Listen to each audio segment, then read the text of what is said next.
Welcome to Phantom of Murder, where this October we're diving into the spine-chilling world of serial killers. Day 2, John Wayne Gacy.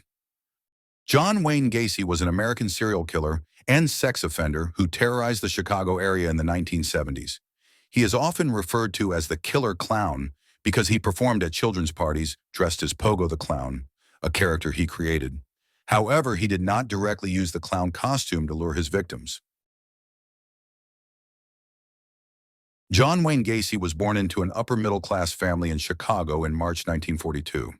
His father, John Stanley Gacy, was an auto repair machinist, and his mother, Marion Elaine Robison, was a homemaker.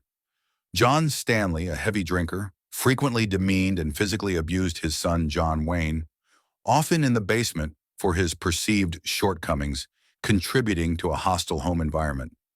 John Wayne Gacy had a close and supportive relationship with his mother, as she would provide emotional support and tried to shield him from his father's verbal and physical abuse. Gacy claimed to be the victim of several non-consensual sexual assaults in his childhood. Gacy claims that at the age of 5, he was taken upstairs by a 15-year-old girl at a family gathering, where she began to fondle him. Their interaction was interrupted when the girl's mother found them together and physically reprimanded her daughter in front of Gacy. John Wayne Gacy, as a sickly and overweight child, struggled to participate in sports and connect with peers, feeling isolated due to his health issues. His congenital heart condition prevented him from physical activities, which his father saw as another personal failing.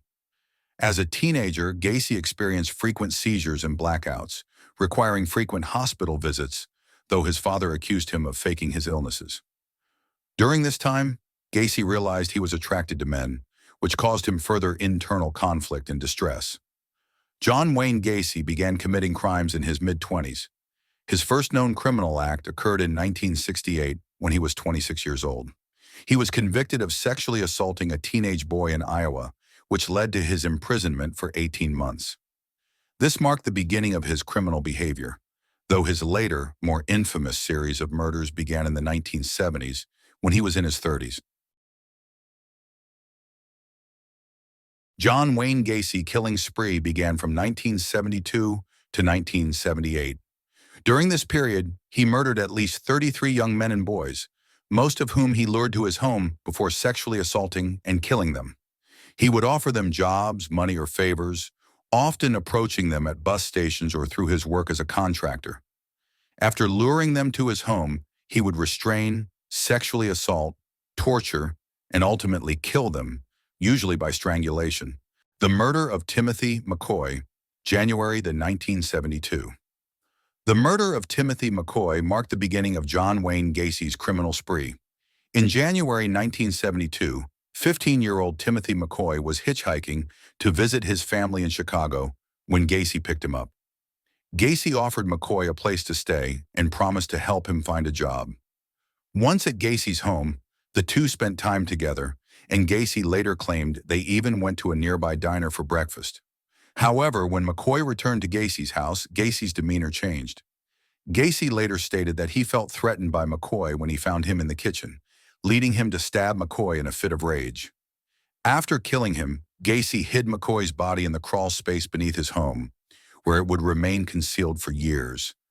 The murder of John Butkovich, July 1975. On July 30, 1975, John Butkovich complained to his father that Gacy had not paid him for 2 weeks of work, and his father advised him to inform the authorities if the issue persisted. The next morning, Butkovich and 3 friends confronted Gacy at his house, demanding payment, to which Gacy eventually responded by claiming Butkovich owed him $300. Gacy later said they settled the dispute, smoked marijuana, and drank beer before Butkovich and his friends left. On the evening of July 31, 1975, John Butkovich, intoxicated, confronted Gacy about his unpaid wages, and Gacy convinced him to get into his car and return to his house. At Gacy's home, after a heated exchange, Gacy calmed Butkovich down and tricked him into being handcuffed. Gacy then overpowered Butkovich, eventually strangling him to death, later admitting to the murder. The murder of Gregory Godsick, December 1976. Gregory Godsick, a 17-year-old boy, became one of John Wayne Gacy's victims in December 1976 after starting work for Gacy's construction business, PDM Contractors. Described by his family as kind and hardworking, Gregory disappeared on December 12, 1976, after finishing his workday. He had dropped off his girlfriend and mentioned he was going to see Gacy about more work, which was the last time he was seen alive. Gacy lured him to his home, likely with the promise of discussing job opportunities. Once inside, Gacy used his manipulative tactics, convincing Gregory to let him put on handcuffs as part of a magic trick. Tragically, Gacy then assaulted and tortured Gregory before ultimately strangling him to death. Gregory Godzik's parents and sister contacted Gacy about his disappearance, to which Gacy claimed that Gregory had expressed a desire to run away from home and that he had received an answering machine message from him after he went missing. However, when they requested to hear the message, Gacy claimed he had already erased it. The final murder, the murder of Robert Priest, December 1978. On December 11, 1978, John Wayne Gacy visited the Nissan pharmacy in Des Plaines to discuss a remodeling deal with the store owner, Phil Torf, and mentioned that his construction firm often hired teenage boys at nearly double the wage of Robert Priest, a 15-year-old employee. Shortly after Gacy left, Priest's mother arrived to drive him home for her birthday celebration, but Priest asked her to wait, saying a contractor wanted to talk to him about a job. He left the store at 9 p.m., promising to return shortly. Priest was murdered shortly after 10 p.m. at Gacy's home, where Gacy offered him a soft drink and asked if there was anything he wouldn't do for the right price. Priest, who expressed willingness to work hard, was then duped into wearing handcuffs. Gacy's accounts of the events varied, but he claimed that Priest did not resist as he removed the boy's trousers and that Priest was crying and scared as Gacy placed a rope around his neck. Gacy also admitted to receiving a phone call from a business acquaintance while Priest lay dying. Priest's family reported him missing after he failed to return home. His mother contacted the police, raising concerns about Gacy, who had been seen with Robert. Police began investigating Gacy, who initially denied any involvement. However, Gacy's behavior and the circumstances surrounding Priest's disappearance raised suspicions. On December 21, 1978, authorities obtained a search warrant for Gacy's home. During the search, investigators discovered the bodies of several young men buried in the crawl space of Gacy's house. The remains of Robert Priest were later identified among the victims. Execution of John Wayne Gacy, May 1994.